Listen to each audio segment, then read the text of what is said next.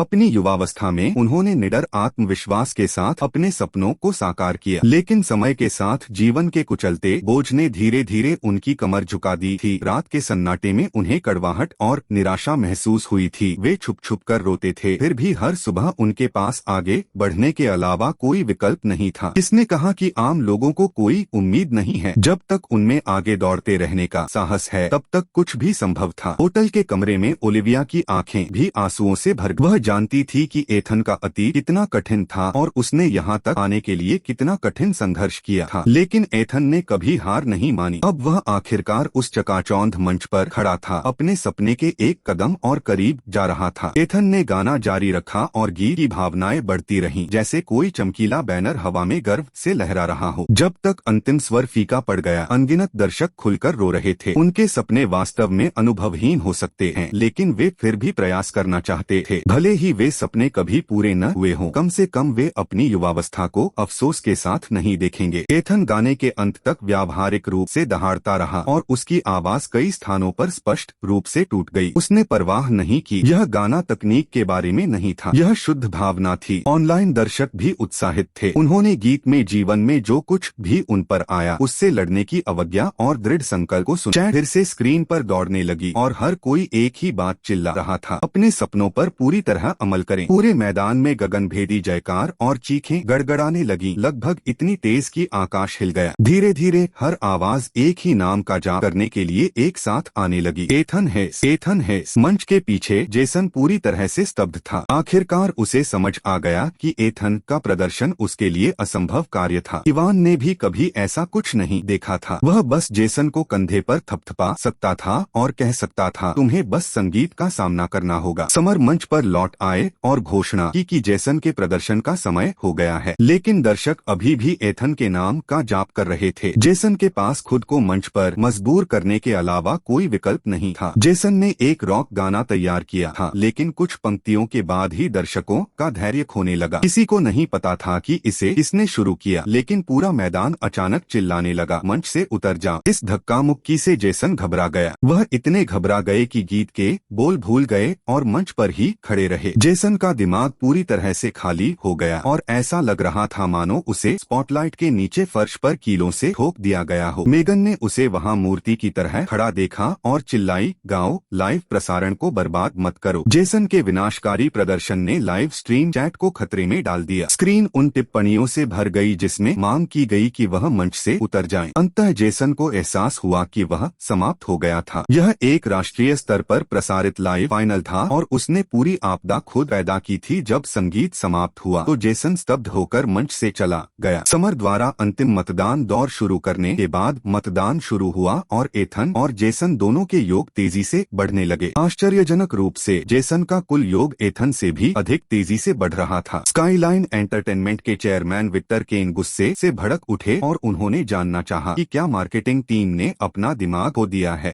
Jason ने इतना खराब प्रदर्शन किया था, फिर भी वे मतपेटी भर रहे थे। वे पूरे देश में यह घोषणा भी कर सकते हैं कि प्रतियोगिता में धांधली हुई थी। जब 2 मिनट की मतदान अवधि समाप्त हुई तो विशाल स्क्रीन ने अंतिम योग प्रदर्शित किया। एथन को 8,850,000 वोट मिले थे, जबकि जेसन को 8,900,000 वोट मिले थे। जेसन ने किसी तरह 50,000 वोटों से चैंपियनशिप जीत ली थी। जैसे ही परिणाम सामने आया, मैदान में मौजूद सभी 20,000 लोग भड़क उठे। हर कोई चिल्लाने लगा, धांधली। कुछ उग्र दर्शकों ने मंच की ओर अपनी चमकीली छड़ियां भी फेंक दी। मैदान में अफरा-तफरी मच गई और कुछ ही देर में खतरनाक भगदड़ मच गई। मेगन डर से पीली पड़ गई। उसने तुरंत एथन को खोजने के लिए कर्मचारियों को भेजा और उससे भीड़ को शांत करने के लिए कहा। उस पल एक स्पॉटलाइट अचानक जीवंत हो उठी, जिसने एथन को एक बार फिर मंच के केंद्र में दिखाया। उग्र दर्शकों का सामना करते हुए उन्होंने अपने होठों पर एक उंगली उठाई। फिर कुछ अविश्वसनीय हुआ। वही भीड़ जो एक सेकंड पहले उग्र थी, वास्तव में शांत हो गई। हर कोई अविश्वास से घूर रहा था। किसी ने कल्पना भी नहीं की थी कि एथन भीड़ को इतनी पूरी तरह से नियंत्रित कर सकता है। एथन ने माइक्रोफोन में ईमानदारी से बात की, मेरा समर्थन करने के लिए धन्यवाद, लेकिन सभी की सुरक्षा के लिए कृपया शांत रहें। घरेलू दर्शकों ने भी इसे खो दिया, जिससे इस तरह की जबरदस्त कॉर्पोरेट धांधली पर चैट में रोष बढ़ गया। लाइव स्ट्रीम को अब 15 मिलियन दर्शक पार कर चुके थे। पूरी स्क्रीन पर वही संदेश छा गया, एक दिन के लिए एथन सेना, जीवन के लिए एथन सेना। मेगन ने शो को बंद करने के लिए तुरंत समर को वापस भेज दिया। अराजक समापन अचानक समाप्त हो गया। यदि यह अब भी जारी रहा तो किसी को चोट लग सकती है। स्टूडियो छोड़ने के बाद एथन सीधे ओलिविया के होटल के लिए रवाना हुआ। जैसे ही वह दरवाजे से गुजरा, ओलिविया ने खुद को उसकी बाहों में फेंक दिया। उन्होंने एक दूसरे को कसकर पकड़ रखा था। उनके बीच किसी शब्द की जरूरत नहीं थी। थोड़ी देर तक उसे पकड़कर रखने के बाद बाद ओलिविया ने अचानक एथन को एक समझौता पत्र दिया और उसे बताया कि यह वह आश्चर्य है जो उसने तैयार किया था। एथन ने समझौता खोला और उसे अविश्वास से देखता रहा।